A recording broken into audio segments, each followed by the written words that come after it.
Hello again. So we have another set of reduction reactions to talk about. This time we're going to be adding extra carbons to carbonyl compounds. And when we look at the sequence again of reductions, the following is what's actually going to be true. If we're going to add carbon to carbonyls, then one thing we could do is to turn either esters or acyl chlorides into ketones, right? So we substitute that alkoxide or chloro group with an alkyl or maybe an aromatic group. Regardless, this is going to be a carbon atom directly bound to the carbonyl carbon. So we'll be able to form ketones that way. But because we're going to be adding now extra carbons, now the ketone is no longer going to yield a secondary alcohol. That will only happen if you add hydride to it. This time we're adding an alkylide group.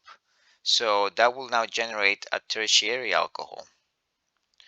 And on the other side, we cannot take an ester and acyl chloride to the aldehyde stage using the alkylide reducing agents. We can definitely turn an ester and acyl chloride into aldehydes if we use proper aluminum hydride reagents. But right now we're focusing on the alkylide reagents, not the hydride reagents. Now the thing that can happen still is that the aldehyde can be treated with the alkylide reagent to give you a secondary alcohol, right? And the idea is that you already have a carbon present on this aldehyde, so bring one more and you will produce a secondary alcohol. Okay, so let's start the story. This basically takes us a number, well, probably like more than 100 years at this point back in time. These three fellas, Ziegler, Wittig, and Gilman, were investigating reactions between organic halides like chloroiodide, or excuse me, chloromethane or dibromoethane, any of those alkyls that did have halogens bound to them in the presence of alkali metals, in particular lithium. And something interesting was found, and that is that when you do have two equivalents of lithium in the presence of the alkyl halide, you actually end up breaking that halogen carbon bond and producing a lithium carbon bond, which by all intents is ionic. Okay, I'm drawing it as a bond, a regular bond right here, but this is very much an ionic bond. So consider this as lithium plus and R minus with a set of lone pairs. You also form lithium halide as a byproduct in the event of this reaction. And you're basically forming right now very strong bases. In fact, some of the strongest bases that you could get your hands on are formed via this manner. So you might have wondered, if alkanes are the weakest acids out of the entire list of acids when you look at the pKa table, then how do you even form them? Like you don't have a basic enough substance to ever form the conjugate base of such a weak acid. Well, we are basically making them via a different way, because we can access the alkyl halides via radical reactions. And once we have the alkyl halide, we can treat it with lithium to make those lithium alkalides, which are, or we call them just lithium alkyls for short. These are your strong bases pretty much. So this is a rich around way of making that happen, of producing those really strong conjugate bases. And because they're so strong that you have to use alkanes as your solvent. So here cyclohexane is serving as a solvent of this reaction.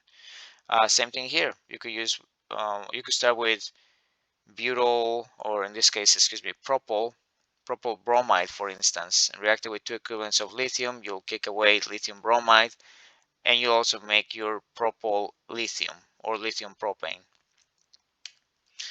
And then the last one right here, you could even have T-butyl, let's say chloride, reacted with two equivalents of lithium. You will make your lithium T-butyl, and of course kick away an equivalent of lithium X, which could be lithium chloride in this case. Once more, this must be done in alkane solvents.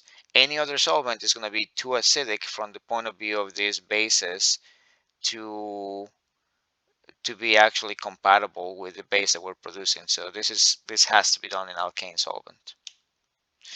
All right, so here just to kind of remind you of the pK table, anything conjugate base wise related, right? So the conjugate bases are here on the right side of the table.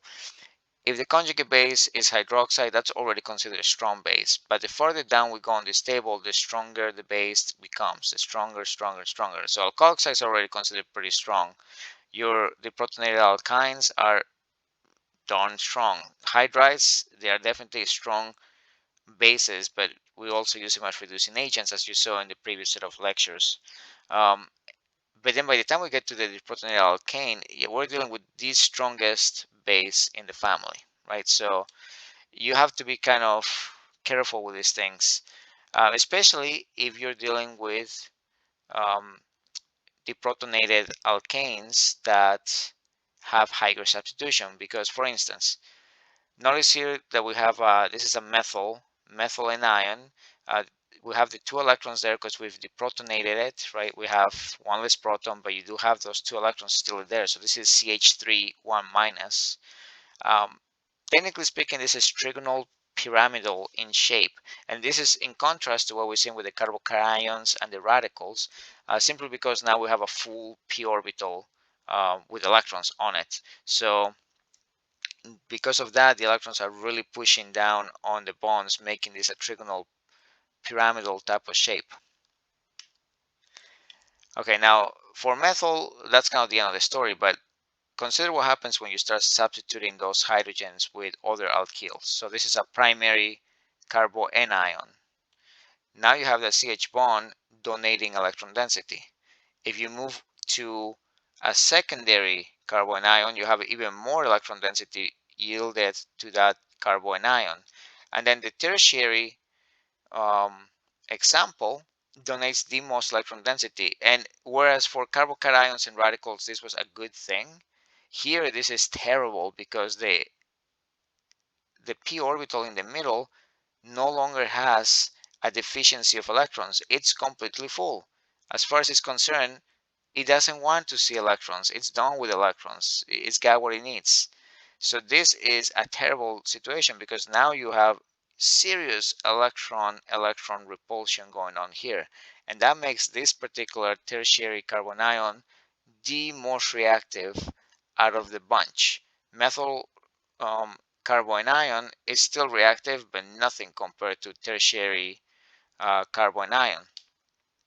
In fact, this particular molecule is one that you have to be careful with because this is so reactive as a base. It's so strong as a base that it will basically react with air to suck protons from the water in the air.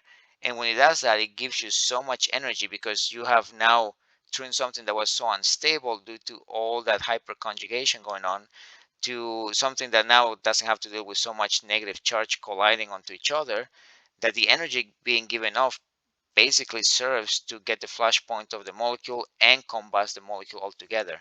This is what we call a pyrophoric molecule, and T-butyl, as we chemists like to refer to it, is actually kind of a dangerous molecule. In fact, I myself have seen it, as I'm transferring it with a syringe from one flask to another. Like if one tiny drop, comes off the syringe as it's falling down, it hasn't even reached the bench top. As it's falling down, I've seen it catch on fire. This is how reactive this is, right? So typically, when we make these molecules, we have bottles that are completely airtight seal like this, and you have a septum in the middle that allows you to puncture it with a needle, withdraw it without actually introducing any air into it. All right, and we also use something known as cannula transfers. You can see here there is the little stainless steel needle. Is basically a two-headed needle that you can insert and puncture into this flask, also add it to a different flask, and then if you just push with pure nitrogen gas into the bottle, as you can see here, that will create an inner pressure in the flask that will allow the material to be transferred via cannula to the other flask. So this is just some of the logistics that you encounter when dealing with this type of reagents, when you have to perform chemistry with them. Now, all of the reagents, oh, by the way, one more thing I should say before I move on to the next topic.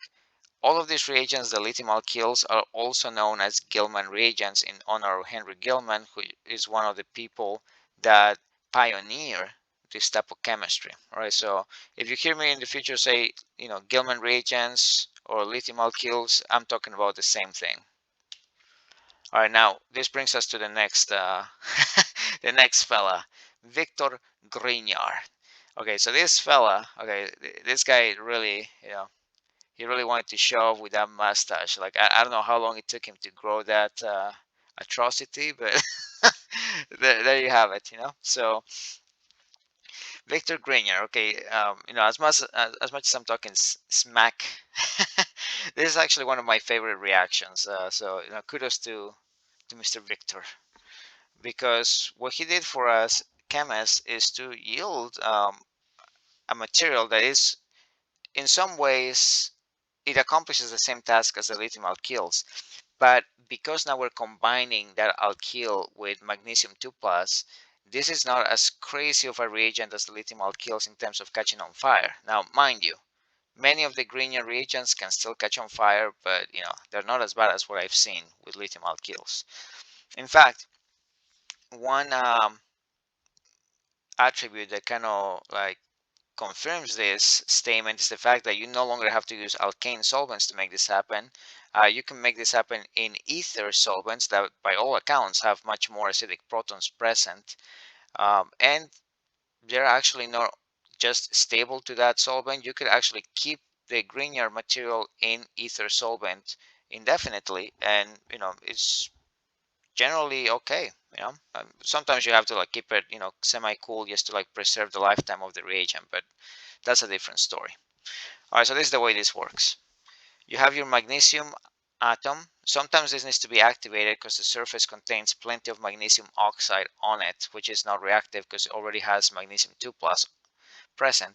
So you have to kind of passivate the surface to remove those oxides. And one of the best ways to do it is to react magnesium with a tiny amount of iodine solid. So you literally add a few crystals of iodine to your material that contains your ether solvent and your magnesium, and you simply start boiling and refluxing the material until you see the magnesium surface beginning to shine, or at least until you see more bubbles forming. When that takes place, you know that your magnesium has been activated, and at that point you start adding little by little your alkyl halide, which ultimately will form your Grignard reagent. And you could think of this as the magnesium providing two electrons, getting in between this bond and pretty much breaking it apart. So now you have a magnesium halogen interaction and a magnesium alkyl interaction, and all of that together is the Grignard reagent. All right, and here you can see a picture of what that looks like. Once you activate the magnesium, you start seeing a lot of bubbles forming because the reaction is technically exothermic, and that extra heat, starts boiling the solvent a little bit more vigorous. It's almost like an extra kick worth of heat coming from the magnesium on top of the hot plate. All right, so here I'm going to give you a few examples. You could start with this phenyl iodide derivative, diisopropyl phenyl iodide, reacted with magnesium under diethyl ether, and you produce your corresponding Grignard reagent. Once again, the magnesium just gets in between that carbon-halogen bond. Or you could have chloropropane, 2-chloropropane, reacting with magnesium in ether solvent, and you produce your propyl Grignard reagent. Okay, now one more type of reagent that I need to talk to you about before we get into the actual mechanisms are the lithium cuprates. Okay, so Henry Gilman definitely investigated this type of materials, and as you'll find out a few slides down the road, there is a specific use that we're going to have for them. Now, basically what Henry Gilman did is he prepared those lithium alkyls, but then he mixed them with copper 1 salts, copper 1 iodide, copper 1 bromide, or copper 1 chloride, excuse me, that actually some of them have very pretty colors. And basically what happens is that lithium alkyl, if you add 2 equivalents of lithium alkyl per equivalent of copper halide, you end up forming what we call lithium cuprates. All right, and specifically the 2 alkyls are bound to the copper, you have one lithium basically serving as a cation. The cuprate right now, the whole thing is an anion. And one way to think of them will be of your coordinative covalent compounds that you learned in second half of general chemistry. All right, so for instance, let's say we have 1, 2, 3, 4. So this is butyl lithium. Two equivalents of butyl lithium added to copper, let's say chloride. And this is done once more in cyclohexane solvent because this is a very strong base. You end up forming lithium dibutyl cuprate. All right, and then this is the reagent that we're going to use a little bit later down the line. Okay, now I'm going to stop the video right here because all I want to do right now is just introduce you to the various reagents, the lithium alkyls, the lithium cuprates, and the Grignard reagents. In the next set of videos, we're actually going to go through the reactions themselves and see how we can enact certain changes. So I'll see you in the next video.